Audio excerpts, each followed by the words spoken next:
Today, we are diving into the incredible world of Debbie Young Anitafrika, an artist who doesn't just tell stories, she completely redefines what storytelling can be. This isn't just about poetry. It's really a blueprint for finding the power in your own voice, in your own history, to spark your own personal revolution. So let's get into it. We're going to start with just one word, a single, powerful word used to describe Debbie Young: rebel. And that really sets the stage for everything we're about to unpack. We're not just talking about an artist here. We're talking about a force of nature, someone who challenges the way things are with every single word. So what does this rebel fight for? Well, the poet George Eliot Clarke just nails it with this quote. It's about seizing freedom to love and license to shout. Think about that. It's about unapologetically claiming your space, your emotions, your voice. It's the fundamental right to exist, loudly and authentically. Okay, so to really get the art, we have to understand the artist.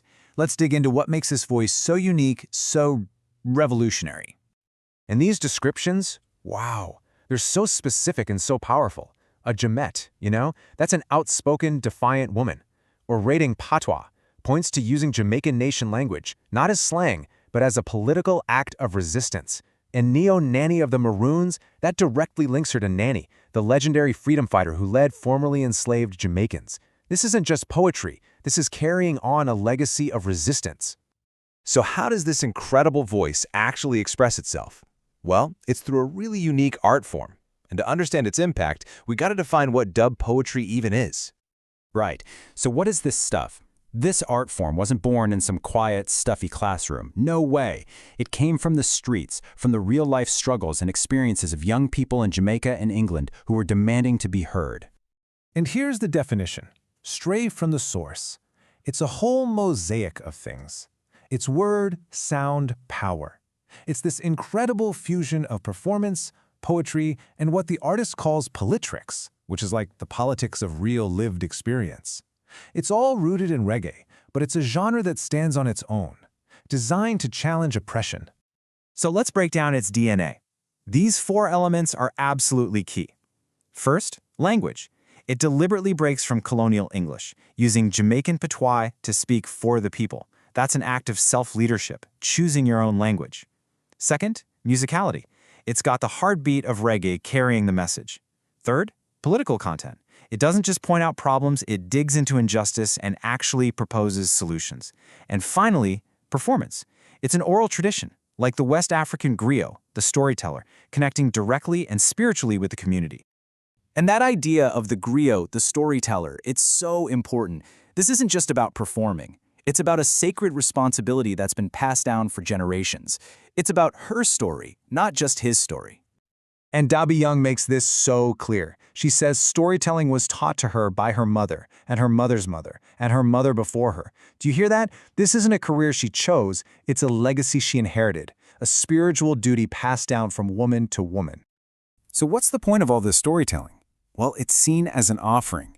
It takes all the pain, the struggle, the challenges of everyday life, and weaves them into something divine.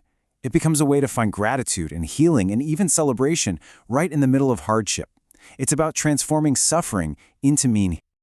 Okay, so now that we've got the artist and the art form, we can get to the absolute heart of the message, this whole new way of looking at revolution.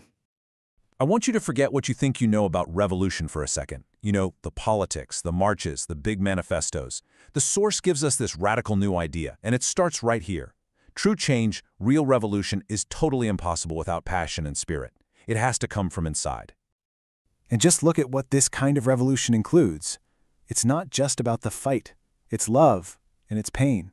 It's sacrifice, and it's making mistakes. It's dancing, and it's funerals.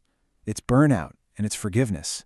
This is revolution as the full, messy, complicated, beautiful human experience. It's a vision for change that includes every single part of our lives. And it all comes back to this one powerful line. And notice the spelling: revolution, passion. That's completely intentional. It's reclaiming language, just like the art form itself does. It's driving home the point that real, authentic, heartfelt passion is the fuel. It's non-negotiable for any kind of real transformation. So, why does any of this matter to you? Because these aren't just cool ideas for an artist on a stage. They're actually a blueprint for your own life, for your own journey of self-leadership. Let's go back to this incredible line from the artist. Storytelling is about responsibility to the community, and it's a reflection of the self. The two can't be separated. Your personal story has power that ripples out into your community. And really, this is what it all boils down to. Your story, with all its twists and turns, its triumphs and its scars, is a reflection of you. That's where your power is. Understanding it, owning it, and telling it. That's the first step toward your own self-leadership. So, this is the ultimate takeaway from our explainer today. The core ideas of dub poetry, using your authentic voice, telling your true story, and embracing every single part of your human experience, these aren't just for poets. They are powerful, practical tools for your own personal revolution. You know, the source material ends a powerful poem with a simple, quiet question. It's not about some grand plan to change the world overnight. It's about the internal journey. So we want to leave you with that same question to think about. How will you grow?